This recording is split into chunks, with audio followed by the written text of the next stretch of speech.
지난주 동안 읽으신 사도행전 16장부터는 이제 사도 바울의 이방 선교가 이제 본격적으로 이제 그려지고 있습니다. 사도행전은 사도들이 전하는 복음에 의해서 하나님의 나라가 또 예루살렘 그리고 유대 또 사마리아와 땅끝까지 확장이 되는 과정을 아주 상세하게 그려놓고 있습니다. 오순절 성령 강림 사건으로 인해서 예루살렘은 정말 급격한 변화를 경험하게 됩니다. 성전 미문에 안진뱅이를 일으킨 사건을 계기로 이제 베드로가 이제 설교를 이제 선포하게 되죠. 그 설교를 듣고 수많은 사람들이 마음의 찔림을 받아서 회심을 하게 되었고, 특별히 유대교의 핵심 인물들이라고 할 수 있는 제사장들이 이제 그리스도인이 되었습니다. 그 상황을 이제 6장 7절이 이렇게 묘사를 하고 있는데요.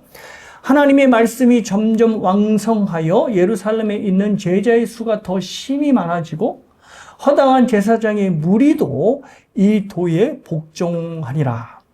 이게 뭐 한두 명의 제사장이 얻어 걸린 게 아니라 허다한 제사장의 무리가 회심을 한 거 보니까 정말로 상상할 수 없는 엄청난 변화가 이제 예루살렘에 불어닥친 것입니다.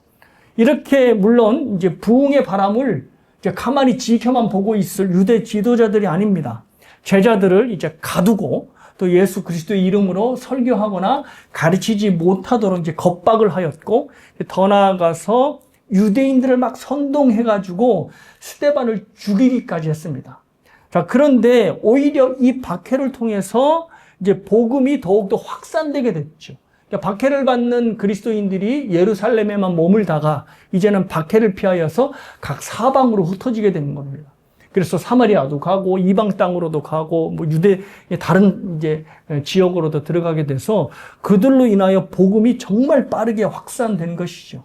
그리고 더욱더 놀라운 것은 이렇게 복음이 확산되는 과정 속에서 바울, 그러니까 사울이죠. 사울이 회심을 하게 되었고, 이제 이 회심한 사울이 그리고 바울이 이제 바나바와 함께 이방 선교를 본격적으로 이제 시작하게 되었습니다. 제가 누차 말씀드렸듯이 이방 선교에 있어서 가장 핵심적인 인물은 바로 사도 바울입니다.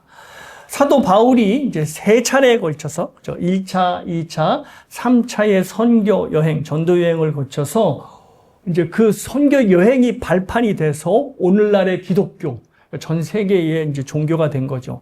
그 성장을 하는 데에 이 사도 바울의 세 차례의 선교 여행이 큰 발판을 마련하게 되었습니다. 근데 세 차례라고 하니까 그 뭐 선교 여행이 그렇게 크게 느껴지진 않는데 사실은 엄청난 여정이었습니다. 학자들에 의하면 사도 바울이 이렇게 세 차례 선교 여행으로 방문한 도시가 성경에 나타난 것만 해도 40개 이상이었고요. 근데 여기서 경유지와 항구와 숙박지까지 이제 치면 50개에서 60개의 도시를 방문했을 거라고 이제 추정하고 있습니다.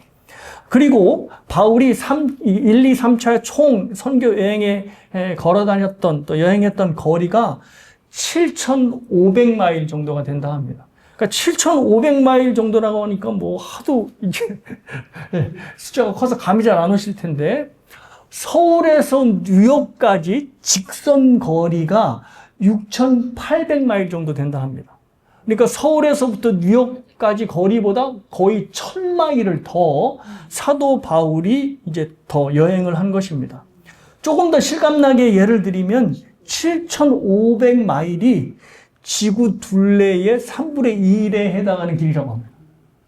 그러니까 사도 바울이 이 3차, 이 1차, 2차, 3차의 선교 여행을 통해서 이방 선교를 하고자 지구 둘레의 3분의 1에 해당하는 길이의 여행을 한 것입니다.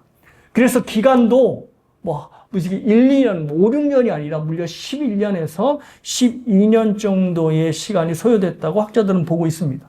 그러니까 이렇게 엄청난 시간 동안에 무지막지한 거리를, 그때 이제 교통수단도 뭐 거의 다 걷는 거죠. 걸어서 이제 이방 선교를 했다는 것입니다. 그러니까 사도 바울의 이 선교 여행이 얼마나 육체적으로 고단한 여행이었는지를 충분히 짐작할 수가 있습니다. 근데 게다가 이게 선교만 하면 괜찮잖아요. 그런데 바울이 선교하는 족족마다 계속해서 사도 바울을 괴롭혔던 무리들이 있었죠. 바로 유대인들입니다. 그러니까 그 여행 자체도 괴로운데 유대인들이 자꾸 쫓아다니면서 박해를 하니 정말로 괴로운 여행 자체였죠. 그래서 얼만큼 힘든 여정이었는지 짐작할 수 있는 본문이 고린도 후서에 나오는데요. 제가 읽어드릴게요. 내가 수고를 넘치도록 하고 옥에 갇히기도 더 많이 하고 매도 수없이 맞고 여러 번 죽을 뻔하였으니 유대인들에게 40에서 하나 감한매를 5번 맞았으며 3번 태장으로 맞고 1번 돌로 맞고 3번 파선하고 일주야를 깊은 바다에서 지냈으며 여러 번 여행하면서 강의 위험과 강도의 위험과 동족의 위험과 이방인의 위험과 신의 위험과 강야의 위험과 바다의 위험과 거짓 형제 중의 위험을 당하고 또 수고하며 애쓰고 여러 번 자지 못하고 줄이며 목마르고 여러 번 굶고 춥고 헐벗었노라. 얼마나 고달픈 여행인지 벌써 그죠? 뭐 충분한 설명을 덧붙이지 않더라도 이 구절만 읽더라도 와, 정말 힘들었겠구나 생각이 듭니다. 바울이 왜 이렇게 힘든 선교 여행을 감당을 했을까요? 그것은 바로 다른 거 아닙니다. 주님께서 사도 바울을 이방을 위한 사도로 이제 부르셨기 때문입니다. 교회를 핍박하던 자신을 부활하신 주님이 직접 만나주셨고 또 바울에게 직접 이방을 위한 사도로 불러주셨기 때문에 거기에 너무 감사하여서 사도 바울이 그 힘든 선교 여행을 감당했던 것입니다.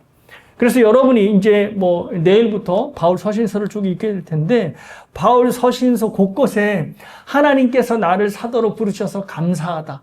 이 은혜로 인하여라고 하는 표현이 얼마나 많이 나오는지 모릅니다. 그러니까 사도 바울이 이 힘든 여정을 그냥 이를 악물고 고통 가운데 행한 게 아니라 하나님께서 자신을 사도로 불러주셨다고 하는 그 기쁨으로 모든 선교 여행을 감당했던 것입니다. 자, 오늘 본문은 이제 사도 바울의 이 선교의 여행, 3차 선교 여행이죠. 마지막 선교 여행이죠. 이것이 이제 마무리되는 그 내용을 배경으로 갖고 있습니다.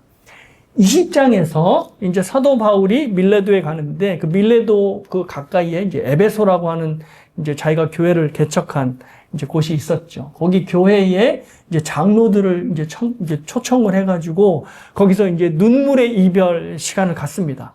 그리고 이제 바울과 일행은 이제 예루살렘으로 들어가기 위한 이제 여정을 출발을 하는데 예루살렘에서 사실은 선교 여행을 시작했으니까 이제 예루살렘으로 돌아가는 것이 마땅하다 생각하는데 이게 사실은 그냥 마땅하고 쉬운 일이 아닙니다. 왜냐하면 사도 바울이 1차, 2차, 3차의 선교 여행을 하는 동안 예루살렘에 사도 바울이 유대교의 이단자라고 하는 소문이 파다하게 퍼져 있는 상황이었습니다. 사도 바울이 선교 여행을 하면서 오랫동안 예루살렘을 비워왔지만 그 예루살렘을 비워오는 동안에 이제 사도 바울이 각 이제 지역을 들리면서 전도하는 방식이 항상 회당을 들리는 것이었거든요. 왜냐하면 회당에 있는 유대인들은 다 구약 성경을 갖고 있으니까 그 구약 성경을 알고 있는 유대인을 이제 타겟으로 처음으로 이제 전도를 시작합니다. 그래서 너희들이 알고 있는 이 구약 성경의 메시아가 바로 예수 그리스도다라고 하면서 이제 전도가 시작이 되는 건데 거기에서 사도 바울의 말을 이제 복음으로 받는 사람들도 있었지만 그렇지 않은 유대인들이 이제 회당에 온 바울을 이제 어떻게 해요? 이제 핍박하는 거죠. 그리고 그냥 그 지역에서 자기가 살고 있는 지역에서 핍박하는 것뿐만 아니라 쫓아다니면서 핍박을 하고 또 이제 여러분이 사도행전 이미 읽으셨겠지만 예루살렘에 가서 이제 사도 바울에 대한 소문을 막 내는 겁니다. 그러니 사도 바울은 어떻게 소문이 났냐면 유대 관습을 어기고 그리고 모세 율법을 일부러 깨는 사람이다 라고 이제 소문을 다 낸 것입니다. 자, 그런 소문이 파다한 예루살렘에 사도 바울이 들어가는 것은 이건 뭐 자살행위나 다름이 없는 행위거든요. 그래서 주변 사람들이 다 만류를 하는 겁니다. 바울을 좀 생각하고 바울을 아끼는 사람들은 모두가 만류할 수밖에 없었던 거죠. 근데 만류하는 것도 어떤 사도 바울의 어떤 감정에 이끌려 사사로이 하는 것이 아니라 성령께서 만류하시는 것 같은 메시지를 주변 사람들에게 주기 때문에 이 주변 사람들이 말리는 겁니다. 먼저 4절을 보시면 이렇게 돼 있어요. 제자들을 찾아 거기서 이레를 머물더니, 여기는 이제 두로 지역입니다. 두로에 가서 이제 제자들을 만나 이레를 머물더니 그 제자들이 누구의 감동으로? 성령의 감동으로 바울더러 예루살렘에 들어가지 말라 하더라. 이렇게 얘기를 합니다. 자, 이제 두로에 도착한 사도 바울이 이제 그 다음 배편을 기다리기 위해서 두로에 있는데, 있다가 놀라운 소식을 하나 들었어요. 두로에 자신이 개척하지도 않았는데 교회가 개척되었다라고 하는 소식을 들은 거죠. 그래서 어떻게 그런 일이 일어났어? 알고 보니까 예루살렘에 스데반을 죽이는 박해가 일어났을 때 뿔뿔이 흩어지잖아요. 근데 그 뿔뿔이 흩어진 헬라파 유대인 중에 하나가 두로에 와서 교회를 개척한 겁니다. 스데반을 죽이는데 누가 가장 앞장섰죠? 사도 바울. 근데 그 자기가 앞장서서 죽인 스데반의 죽음 때문에 결국 이 헬라파 유대인들이 흩어지게 돼서 결국 두로까지 교회가 개척하게 되었으니 사도 바울이 어떻게 해요? 굉장히 놀랐겠죠. 아, 정말 하나님께서 합력하여 손을 이루시는구나 라고 이제 생각을 했을 겁니다.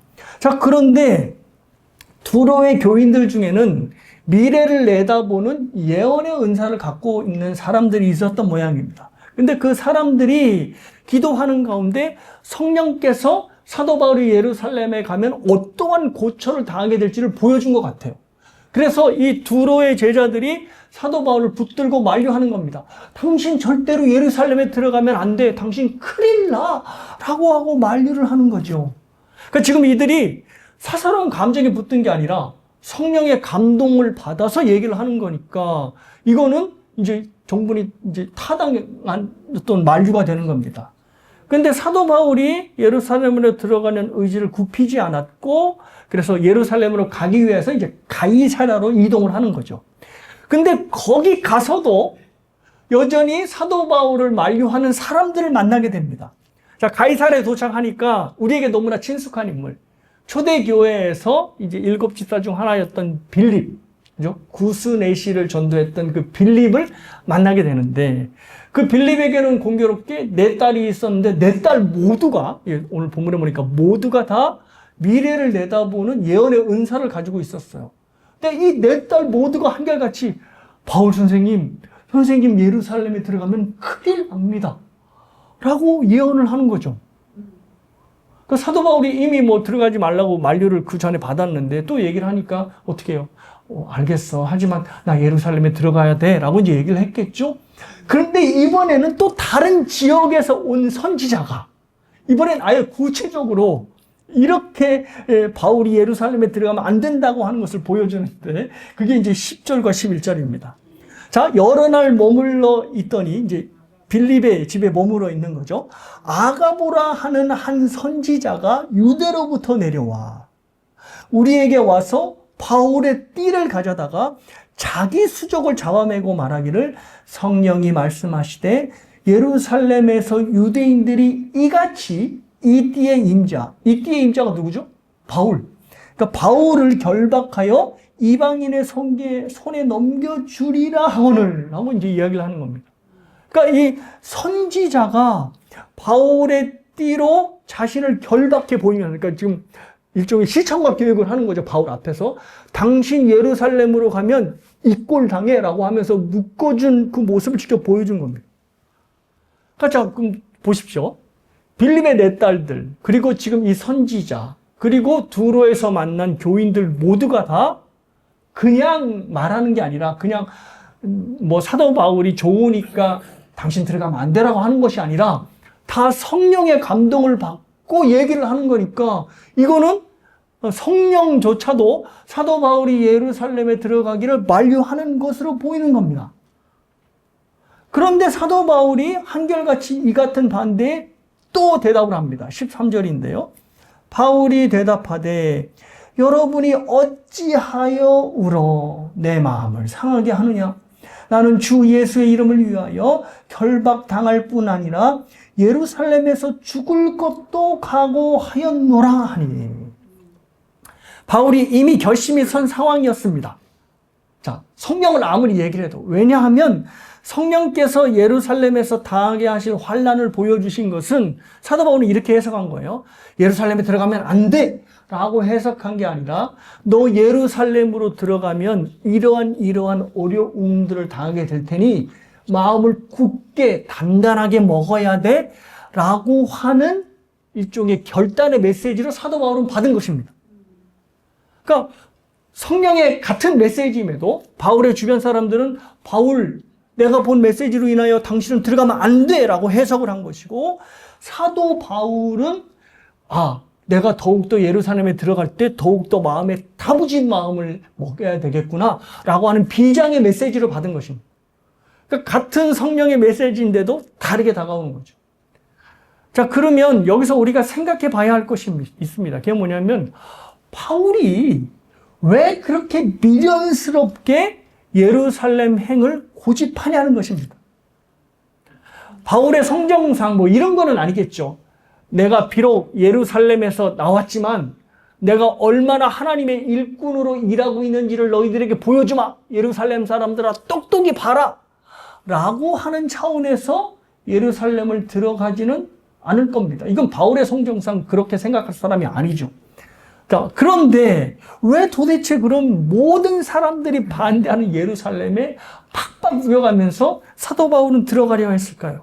이게 몇 가지의 이유들이 있는데 가장 결정적인 이유는 이방 교회에서 예루살렘 교회를 위해서 모금한 헌금, 연보를 사도 바울이 직접 들고 예루살렘 교회에 전달하기 위해서였습니다. 그러니까 당시 예루살렘 교회는 굉장히 오랜 기근과 또 기독교에 대한 박해로 인하여 상당히 어려움을 겪고 있었습니다. 그래서 사도 바울이 전도 여행을 하면서 자신이 개척한 교회들한테 예루살렘 교회가 이렇게 어려움에 당하고 있으니, 그러니까 예루살렘 교회는 모교회죠. 모교회가 이렇게 어려움을 당하고 있으니 여러분들이 그 교회를 위해서 헌금을 했으면 좋겠습니다라고 모금을 하였고, 이방 교회들도 어려운 상황 가운데서도 예루살렘 교회를 위하여 연보를 하고 그걸 모금을 한 것입니다. 자, 이것을 들고 사도 바울이 예루살렘으로 들어가 예루살렘 교회 그 연보를 이제 주려고 하는 겁니다. 이유가 있죠. 자, 그런데도 이상한 점이 하나 있습니다. 아니, 이방에서 거둔 연보를 전달할 거면 굳이 사도 바울이 들어갈 필요가 뭐가 있겠어요? 왜냐면 그냥 다른 사람, 그러니까 사도 바울은 워낙 이름이 알려졌고 유명한 사람이니까 바울이 예루살렘에 들어가면 다 알아본단 말이에요. 근데 사도 바울처럼 이렇게 네임밸류가 높은 사람이 아니라 그냥 평범한 사람들, 디모데, 실라, 또 마가 요한 이런 사람들을 그냥 돈을 줘서 전달해라고 하면 그냥 아무런 문제가 일어나지 않을 텐데, 사도 바울은 굳이 자신이 들고 이것을 예루살렘 교회에 직접 전달하겠다라고 하는 생각으로 자신이 들어가겠다는 겁니다. 너무 똥꼬집을 피우는 건가요?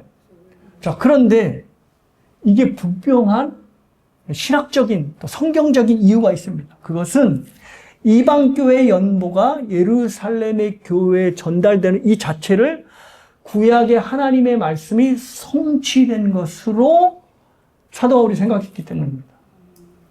이사야서를 보면 어떤 장면이 나오냐면 이방 사람들이 예루살렘에 와서 하나님 앞에 예물을 드리고 이제 유다 백성들, 즉 포로에서 귀환한 유다 백성들과 함께 이방의 백성들이 찬양하고 기뻐하는 환상이 나옵니다.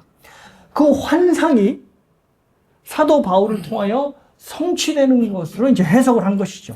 이사야 60장 본문을 읽어 드릴게요. 이렇게 되어 있습니다. 이런 이제 환상이 이사야 선지자를 통해서 보여지는데, 그때에 내가 보고 기쁜 빛을 내며 내 마음이 놀라고 또 화창하리니, 그 이유는 이는 바다의 부가 내게로 돌아오며 이방 나라들의 재물이 내게로 오미라. 허다한 낙타 미디안과 에바의 어린 낙타가 내 가운데 가득할 것이며 스바 사람들은 다 금과 유향을 가지고 와서 여호와의 찬송을 전파할 것이며 게달의 양 무리는 다 내게로 모일 것이며 느바요의 수양은 내게 공급되고 내 제단에 올라 기꺼이 받음이 되리니 내가 내 영광의 집을 영화롭게 하리라. 여기서 지금 언급되고 있는 미디안과 에바와 느바옅과 이런 스바, 이 사람들이 다 이방 사람들이에요. 근데 이 이방 사람들이 지금 어떻게 하고 있어요? 자기들이 갖고 있는 모든 예물들을 취하여서 지금 예루살렘에 오는 겁니다. 와가지고 그것을 하나님께 드리며 함께 찬양을 하는 것이죠. 그래서 예루살렘이 회복되는 모습을 그린 게 바로 이사야 60장의 내용입니다. 그러니까 이사야 60장의 내용을 보면 예루살렘의 회복이 단순히 포로에서 귀환한 유대 백성들이 예루살렘에 온 것으로 끝나는 게 아니라 진정한 예루살렘의 회복은 뭐냐면 유다 백성들과 이방인들이 함께 하나님 앞에 기뻐하고 찬양하는 것을 온전한 예루살렘의 회복으로 지금 이사야 60장이 얘기하는 건데, 사도 바울이 이것을 가지고 내가 이방의 재물을 가지고 예루살렘 교회에 가는 것, 이것이야말로 이사야서의 성취구나라고 하는 것을 알게 된 것입니다. 이방 교회의 예물로 예루살렘 교회를 섬기는 일은 이사야서 우리가 본 것처럼 이방 사람들이 재물을 가지고 하나님 앞에 나와서 예배하는 것과 동일한 것이라고 보았던 겁니다. 그래서 로마서 여러분이 이제 읽으시면서 15장을 보면 구약의 유대인들 뿐만 아니라 이방인들이 하나님께 나와서 제물을 드리며 찬양하는 모습이 성취된 것으로 계속해서 이야기를 합니다. 그래서 이렇게 얘기를 해요.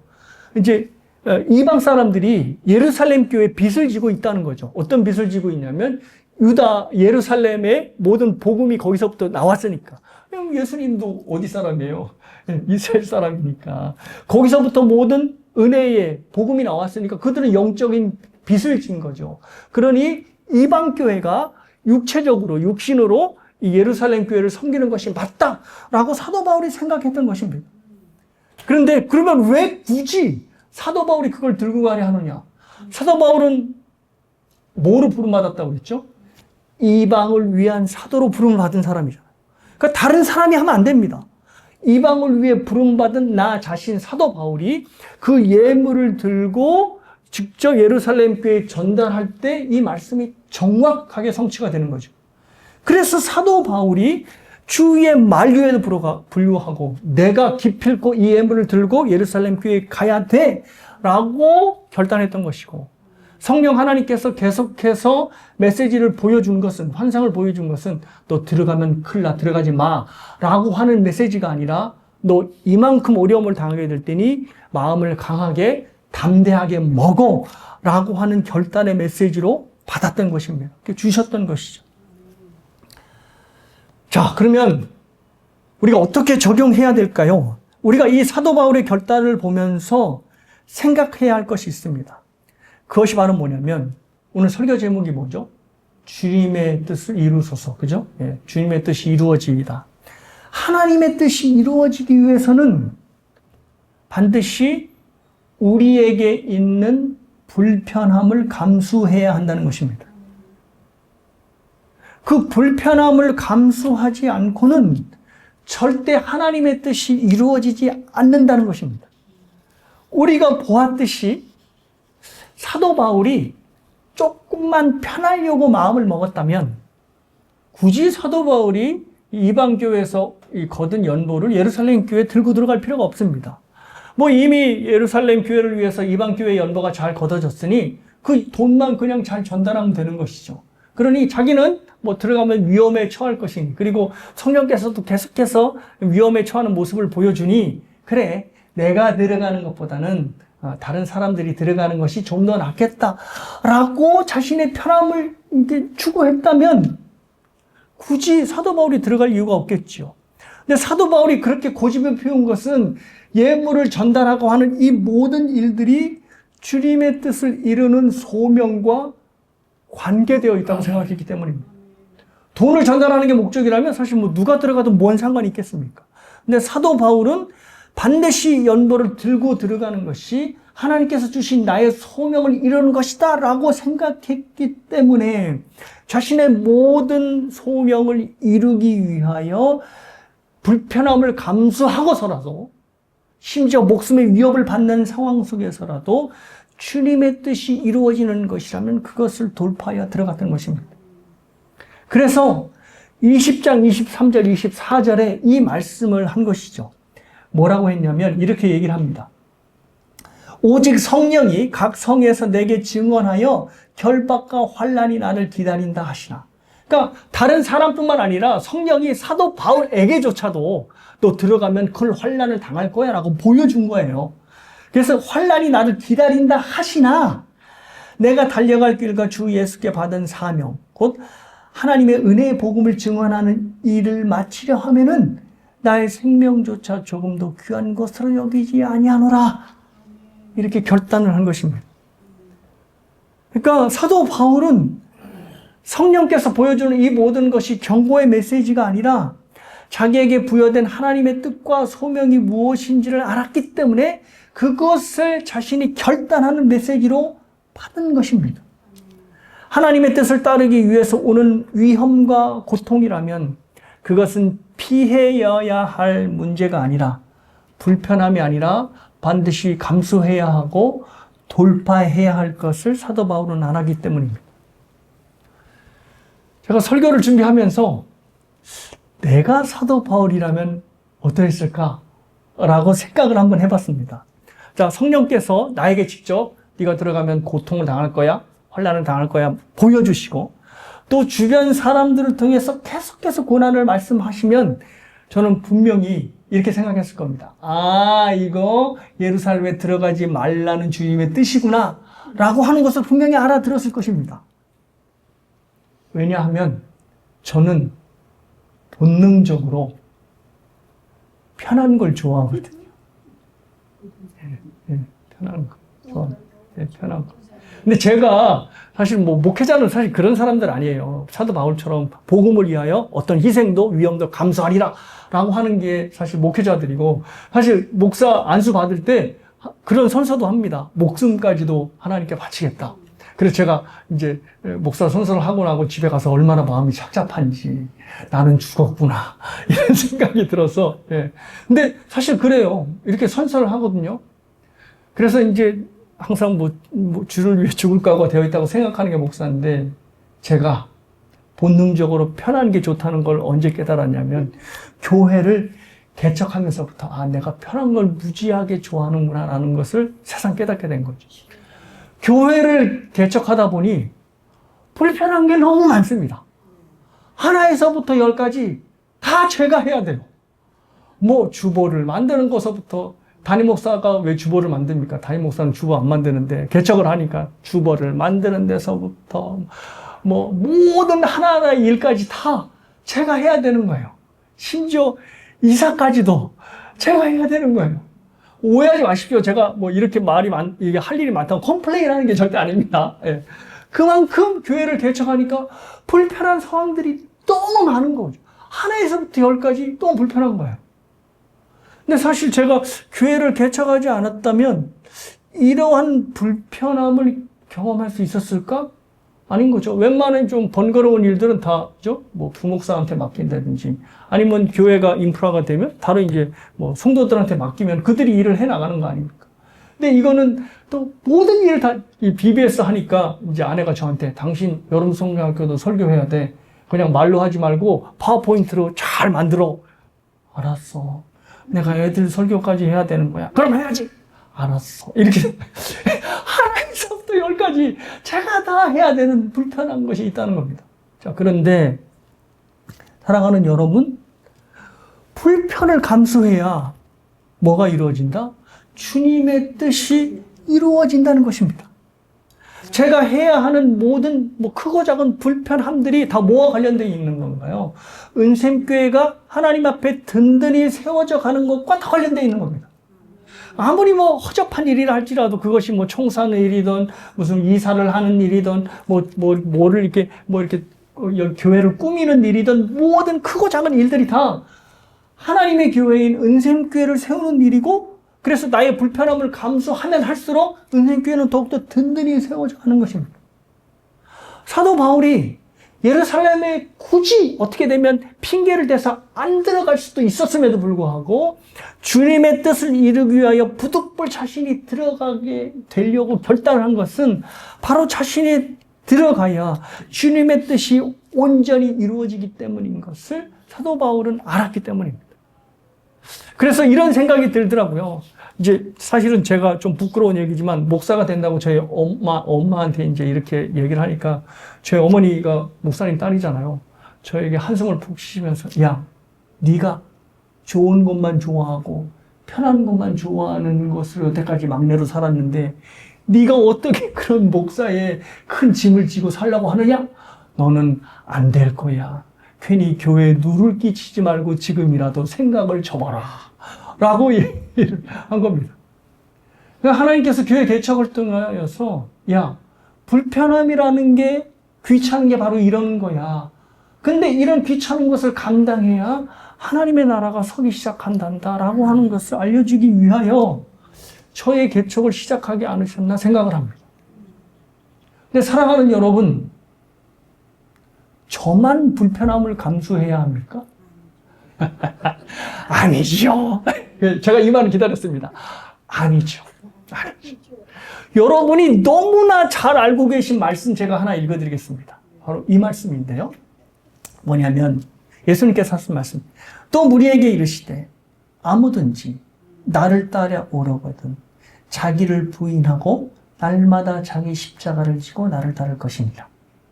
자, 이 자기를 부인하고 십자가를 진다는 이 말씀은 사실 누가복음뿐만 아니라 마태복음에도 나오고 마가복음에도 나옵니다. 그런데 누가복음에는 딱 하나 다른 면이 하나 있습니다. 저 빨간 글씨 뭐죠? 날마다. 누가복음에는 저 날마다라는 단어가 유일하게 들어가 있습니다. 십자가를 지는데 십자가를 진다는 게 뭐죠? 불편함을 감수하는 거예요. 사실은 그렇게 복잡하게 생각하지 마세요. 내가 주님을 위해서 순교하는 게 십자가를 지는 거다. 물론 그것도 십자가를 지는 거지만 주님을 위하여 크고 작은 불편함이라도 감내하는 것. 그것이 바로 십자가를 지는 일인데 그 일을 일주일에 한 번 교회 올 때마다 져라? No! 언제 져라? 날마다 지라라고 하는 것입니다. 사랑하는 여러분, 저와 여러분이 사실 여기 있는 대부분은 다 그리스도인으로 지낸 지가 오래되었기 때문에 사실 익숙해져서 불편함을 잘 모릅니다. 근데 곰곰이 생각하면 그리스도인이 돼서 너무너무 불편한 것들이 많이 생깁니다. 다행히도 오늘 등록증을 받았으니까 제가 이 말을 자신 있게 합니다. 이제 이거 물릴 수가 없는 거니까. 다른 거는 다 차치하더라도 뭐가 일단은 불편해지냐면 이렇게 주일날 아침에 교회에 와야 합니다. 11시 예배. 근데 11시 예배에 오려면 10시 반에 일어나면 올 수 있습니까? 너무 어림도 없죠. 그죠? 좀 찍어 바르고, 그죠? 어떻게 좀 이쁘게 입으려면 아침부터 일어나야 됩니다. 근데 우리는 사실은 대부분은 몸만 쏙 빠져나오면 되는 여러분들이시잖아요. 근데 오늘 등록하신 우리 현수 형제 가정처럼 애가 있으면 더 일찍 일어나야 됩니다. 그러면 애들 깨우고, 애들 입혀야 되고, 먹여야 되고, 또 애들 꾀재재하게 추리닝만 입힐 수 있나요? 꽃가옷 입혀가지고, 또 데려와야 되는데, 또 애들만 입힐 수 없잖아요. 자신들도 꾸며야 되면. 거의 그죠? 예. 아침 일찍, 주일날에 좀 쉬었으면 좋겠는데, 아침 일찍 일어나야 돼요. 이 말은 아침 일찍 일어나야 된다는 얘기입니다. 주일날. 예. 벌써부터 어려운 거죠. 불편함을 감수해야 해요. 근데 사실 여러분, 주일 예배에 참석하는 게 대단한 일입니까? 아니죠. 그리스도인들이 해야 할 가장 기본 중의 기본이 주일 성수, 예배 참석하는 거 아니에요. 근데 그 가장 기본을 하기 위해서 뭐를 해야 됐나? 여러분이 아침에 일찍 일어나는 불편함을 감수해야 된다는 겁니다. 자, 그런데 세상 사람들은 어떻게 생각해요? 세상 사람들의 모든 마인드는 뭐라고 생각하냐면 조금이라도 더 편하고 조금이라도 더 안락하기 위해서 삶을 꾸려가잖아요. 그래서 이렇게 가전제품도 자주자주 바꾸는 게 가전제품들이 요즘 AI까지 넣어서 굉장히 편해지더라고요. 왜? 그것들이 들어와야 삶이 편안해지고 삶이 편안해져야 내가 행복해질 수 있다라고 생각하잖아요. 그러니까 세상 사람들은 자꾸 편안함으로 가요. 근데 우리는 거꾸로 이 편안함이 아니라 자꾸 불편한 쪽으로 불편함을 감수하면서 살아가요. 그러니 아니 남들은 다 주일날이라고 좀 편하게 있는데 왜 나는 이렇게 불편하게 아침부터 일어나서 애들 보고 일어나니 많이 왜 이렇게 지지고 볶고 오는 거야? 왜 불편함을 감수해야 하는 거지? 라고 하는 생각이 들을 만도 한 거지요. 근데 사랑하는 여러분, 우리가 그리스도인으로 불편함을 감수하려고 하지 않고 편하려고 하는 순간 그리스도인 다움을 점점 잃어가게 된다는 겁니다. 아유, 불편해. 뭐 자꾸 불편한 거 하려고 그래. 하지 마. 그냥 있어. 그 목사도 이거 하면 교인들이 불편해하지 않을까? 라고 자꾸 자기 검열을 해서 웬만하면 불편하지 않게 하려고 해요. 그러면 그럴수록 사람들이 그리스도인 다움을 잊어가고, 왜? 그리스도인은 십자가를 지는 것이고 불편함을 감내하는 것인데 자꾸 편하게 하려고 하니까 그리스도인 다움을 잊어가는 거죠. 십자가를 지려 하지 않아요. 날마다. 그리고 교회는 그 교회 다움을 잃어가는 겁니다. 심각한 일이죠. 제가 자주 인용하는 책이 있죠. 이제 여러 가지 책들이 있는데 그 중에 이제 C.S. 루이스를 자주 인용하는데요. 아마 읽으신 분들도 계실 거예요. 그분 책 중에 스크루테이프라고 하는 편지 제목의 책이 있습니다. 이 책이 좀 흥미로운 건 이 책이 이제 총 21통의 편지로 되어 있는데 어떤 스트럭처를 갖고 있냐면 사탄이 조카가 있어요. 근데 그 조카에게 이제 네가 이렇게 해야 사람들을 지옥행으로 안전하게 이끌 수 있다라고 하는 것을 21통의 편지를 통해서 이제 조언하고 충고하는 겁니다. 일종의 이제 판타지 내용의 이제 내용인데요. 거기에 이제 이런 내용이 있는 겁니다. 사탄이 조카 웸 우드에게 이제 이렇게 조카 사탄에게 이렇게 충고를 하는 겁니다. 뭐라고 충고를 하냐면 사람들이 가급적 자기의 삶을 달콤하고 편안하게 느껴지도록 만들라는 겁니다. 그래서 삶이 편하고 너무 이렇게 좀 이렇게 달콤해서 그 인생이 주는 기쁨에서 헤어나오지 못하도록 만들라는 거죠. 그래서 될 수 있으면 삶을 자꾸 건들지 말고 아주 편하게 아무 일도 일어나지 않게끔 그렇게 삶을 만들라는 겁니다. 그러면 사람들이 자기 삶의 편한 삶에 취해가지고 하나님을 찾지 않게 된다는 거죠. 그러면서 그 편지의 마무리를 이렇게 이제 장식하고 있습니다. 무시무시한 말인데요. 사실 가장 안전한 지옥행은 한 걸음 한 걸음 가게 되어 있단다. 그 길은 경사도 완만하고 걷기도 쉬운 데다가 갈릴길도 이정표도 표지판도 없는 그런 길이지. 자, 지옥으로 가는 길이 공포가 가득하고 이 험악한 길이면 그게 지옥길이다라고 생각할 것 같은데 정반대 말을 하는 거예요. 오히려 지옥으로 가는 길은 너무나 쉽고 너무나 경사도 완만하여 가기 좋고 그리고 내가 가는 길이 맞아? 라고 의아하게 생각할 정도로 점검할 필요가 없을 정도로 이정표도 없고 갈림길도 없고 그 다음에 표지판도 없는 그런 길이라는 겁니다. 그러니까 그냥 그 편한 길을 그냥 아무 생각 없이 가게 만든다는 겁니다. 그런데 그 길이 바로 지옥행 길이라는 거죠. 사실 우리 모두뿐만 아니라 세상 사람들 모두가 자기의 삶에서 아무 일이 일어나지 않기를 원하는 것이고 그래서 삶이 좀 더 쉬워지고 흔히 요즘 애들 말로 꽃길이 되기를 바라는 것이 그들 마음 아닙니까? 그런데 지금 스크루테이프 편지에서 뭐라고 얘기하냐면 삶을 그렇게 만들라. 왜냐하면 그 길이 바로 지옥으로 향하는 길이라는 길이기 때문입니다. 그러니까 아주 천천히 그리고 아주 편안하게 지옥으로 가고 있는 셈입니다. 이 스크루테이프 편지의 이 부분을 읽으니까 그 생각이 나더라고요. 어떤 생각이 나냐면 개구리를 뜨거운 물에다 확 집어넣으면 얘가 놀라가지고 확 뛰어나오잖아요. 근데 개구리를 찬물에 넣고 그 다음에 불을 천천히 가열하면 그 안에서 꼼짝없이 얘가 있다가 그냥 그대로 죽는다고 합니다. 마찬가지죠. 같은 겁니다. 천천히 편안하게 그 길을 가다가 결국 그 길의 끝이 천국이 아니라 지옥이 되는 것이죠. 사랑하는 여러분, 우리가 불편함을 거부하고 세상을 쫓아 편안하고 안락한 삶을 추구할 때 우리가 삶에서 느끼는 편안함 그리고 안정감은 하나님이 주신 축복이 아니라 바로 지옥행으로 가고 있는 것은 아닐까라고 하는 두려운 마음으로 생각해 봐야 할 것입니다. 그리스도의 제자로 사는 사람은 절대로 안락하고 편안한 삶 자체를 목적으로 하지 않는다는 것 기억하시기 바랍니다. 그래서 내가 지금 열심히 돈을 벌고 지금 열심히 뭔가를 해나가는 것은 돈 많이 벌어서 내가 이전보다는 조금 더 편하겠다라는 목적으로 사는 것이 아니라 내가 성실히 살아감으로 이 성실을 하나님께 드린다라고 하는 목적으로 살기 위해서 열심히 살아가는 겁니다. 그 목적이 다른 거죠. 세상 사람들은 좀 더 편해지기 위해 산다지만 우리는 불편함을 감수하고서라도 하나님께 영광을 드리기 위하여 우리의 삶에 최선을 다한다는 것입니다. 자녀들을 키우는 것도 마찬가지입니다. 사실 우리 이민 1세대들은 고생을 많이 하셨잖아요. 그래서 그 고생을 자녀들에게 물려주지 않기 위해서 엄청난 공부를 시킵니다. 그리고 모든 뒷바라지를 하잖아요.